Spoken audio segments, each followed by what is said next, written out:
Bitcoin.org's Cøbra must unmask to challenge Craig Wright's legal costs, UK court rules. Wright, the self-proclaimed inventor of Bitcoin, was granted permission to serve legal papers on Cøbra as he sought a declaration of his ownership of copyright to the Bitcoin white paper. Cøbra, the pseudonymous operator of Bitcoin.org, must reveal their identity should they want to contest legal costs demanded by the self-proclaimed inventor of Bitcoin, Craig Wright, in a lawsuit, the High Court in London has ruled. The costs against Cøbra were awarded in a copyright case related to the Bitcoin white paper, the cryptocurrency's founding manifesto. Wright, an Australian computer scientist, has long claimed to be Satoshi Nakamoto, the pseudonymous inventor of Bitcoin. He accused Cøbra and Bitcoin.org of infringing his rights after the website published the white paper, attributed to Satoshi. Wright sought a declaration that, as Satoshi, he owned the copyright. Wright was granted permission to serve legal papers on Cøbra in April 2021. That June, after Cøbra failed to appear in court, a judge issued a default order to Cøbra to take down the white paper.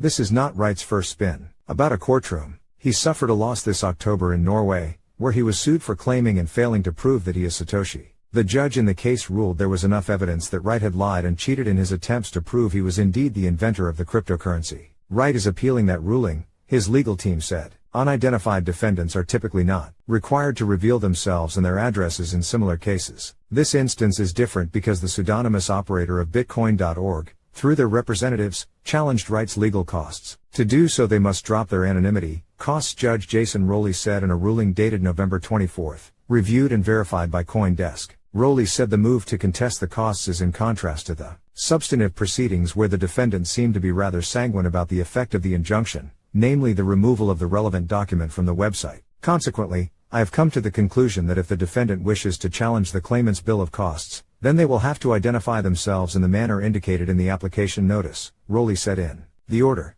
Until that has occurred, the court cannot take notice of the points of dispute that have been served. Rowley also said that should Cøbra not wish to unmask themselves, they can request anonymization. That, however, will not prevent the claimant from learning their name. I accept that that does not generally prevent the opponent from knowing who the party is, but that is the extent to which a party can be involved in proceedings and limit their identification, the ruling said. Cøbra has 21 days from Thursday to appeal and another 14 to identify themselves if they are going to do so. In the absence of either an appeal or an identification, the claimant will be at liberty to seek a default cost certificate in 5 weeks' time, the ruling said. The document also revealed that, after the default judgment last June, the judge declined to carry out any summary assessment of the costs and ordered that they should go for detailed assessment. Wright had then sought what a judge deemed a staggering interim payment and was instead awarded what appears to be a relatively low percentage of the costs claimed. The total sum ordered was £35,000, $42,261, including tax. Jamie Crawley contributed reporting.